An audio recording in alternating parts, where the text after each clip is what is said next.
मैं हाय प्रवीण देव। मेश्राम, अमरावती, महाराष्ट्र से। आज मुझे संघ ने आदेश दिया गोल्डन रूल नंबर 3 के ऊपर बात करने के लिए। समन संघ का जो बेस है, अपने हमारे समन संघ का जो बेस है वो हमारे 10 गोल्डन रूल्स है। 10 गोल्डन गोल्डन रूल्स को के बेस के ऊपर ही हमारा समन संघ भी चल रहा है। तो आज मुझे आज मुझे जिस रूल के ऊपर बात करने के लिए बोला, जाति का अभ्यास कभी नहीं। हमारे 10 गोल्डन रूल है। मैं पहले हमारे 10 गोल्डन रूल के बारे में तो खाली जम थोड़ा से संक्षिप्त में बताने चाहता हूँ। लगी है। पहला हमारा गोल्डन रूल है केवल समन। समन संघ में जिनको एंट्री करना है वो हम सिर्फ समन लोगों को ही हमारे समन संघ में एंट्री मिलती है, जो कि एससी, एसटी, ओबीसी और कन्वर्टेड माइनॉरिटीज जो होते हैं, इन लोगों ही हम सब समन है। ऐसे ही लोगों को हम समन संघ में शामिल करते हैं। दूसरा हमारा गोल्डन रूल है चंदा कभी नहीं। हम कभी चंदा कभी किसी से हम रसीद फाड़ते नहीं है। खुद का खर्चा खुद करके हम हमारा समन संघ चलाते हैं। तीसरा जो है, आज जिसके ऊपर मुझे बात करना है, वो जातीय अभ्यास कभी नहीं। चौथा है केवल संघवाद। समन संघ में कोई दूसरी बात नहीं होगी, कोई राजकीय राजकारण की बात नहीं होगी, ना कोई किसी बात होगी। सिर्फ संघ की ही बात होगी, संघ को बढ़ाने की बात होगी। तो हमारा चौथा चौथा रूल है केवल संघवाद। पांचवा जो रूल है हमारा, पद प्रतिष्ठा मंचमाला कभी नहीं।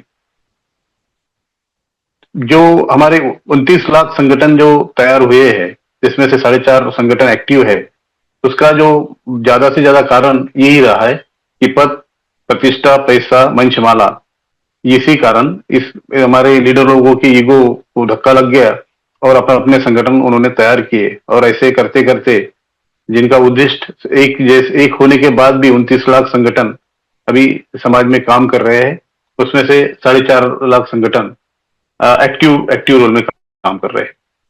पंजीकरण कभी नहीं। हमारा छठवां जो गोल्डन रूल है, पंजीकरण कभी नहीं। समन संघ का कभी रजिस्ट्रेशन नहीं होगा, क्योंकि रजिस्ट्रेशन यह जो प्रॉपर्टी होती है उनका होता है। समन संघ का कोई रजिस्ट्रेशन नहीं होगा, क्योंकि समन संघ कोई संस्था नहीं है। सभी यहाँ पे एक जैसे ही रहने वाले हैं, इसलिए इसका पंजीकरण कभी नहीं। सातवां हमारा गोल्डन रूल है संघाधिशेष सबसे ऊपर। जो संघ का आदेश रहेगा वो सबसे ऊपर रहेगा। यहाँ कोई किसी का आदेश नहीं सुने जाएगा। संघ जो बोलेगा वही वही किया जाएगा।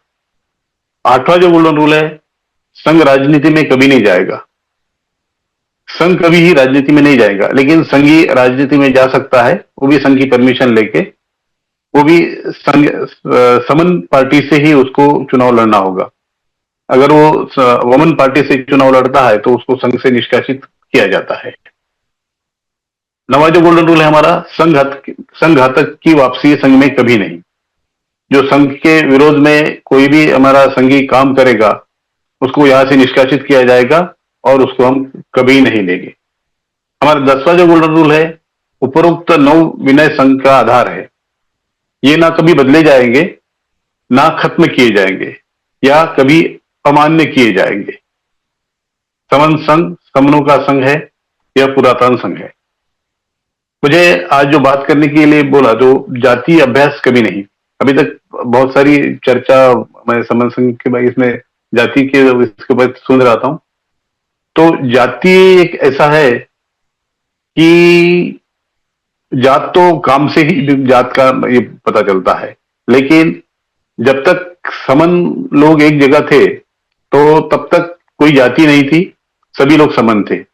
लेकिन जब समनों का संघ बिखर गया तो 6,743 जाति में पूरे लोग बढ़ गए। इसका और काम काम के आधार के ऊपर ही जाति होती है। तो काम करने वाले तो सब समन ही थे। वमन तो कुछ काम नहीं करते थे, तो वमनों की फिर कौन सी जाति। और जाति जो बनाई है, तो वो किसने बनाई, कब बनाई, कौन उसका प्रेसिडेंट था।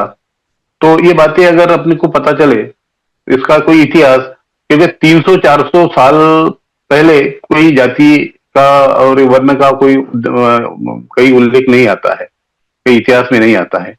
तो जाति जो बनी है, जाति इस देश के जो समन लोग हैं इनके लिए एक जाति जो यूज हो जाती है, तो उसका जो डिसएडवांटेज जो है वो समनों को बहुत हो रहा है, इसका बेनिफिट वमन ले रहे हैं।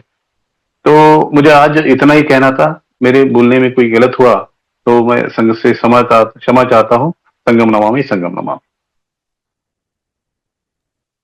राम राम नमः। बहुत बहुत साधुवाद सर जी का।